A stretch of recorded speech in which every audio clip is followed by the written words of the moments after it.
If you are into longevity and health optimization, then you are likely trying all these wonderful tools that are out there at the moment, such as wonderful supplements, different dietary changes, maybe saunas and ice baths, maybe even some NAD injections, those wonderful things.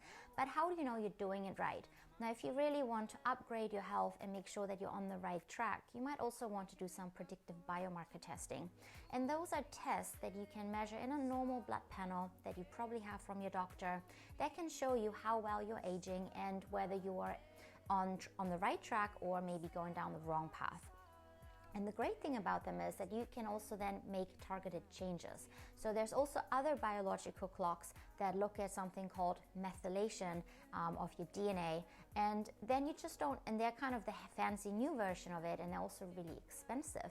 But then you don't really know what to do about it, where the problem is coming from. So I quite like the old school ones where things like inflammatory markers in the blood sugar balance, cholesterol, iron levels, kidney levels, they have all been shown to be very highly correlated with all-cause mortality, morbidity. So all these things like cardiovascular disease, Alzheimer's, cancers, strokes, and heart attacks, they have all been linked to those very simple blood markers, and they can help us predict whether we are prone to being more age well and better and become centenarians, or whether we are on the wrong track towards some chronic morbidity health issue that we don't really want, because in the end of the day we want to improve our health span, right?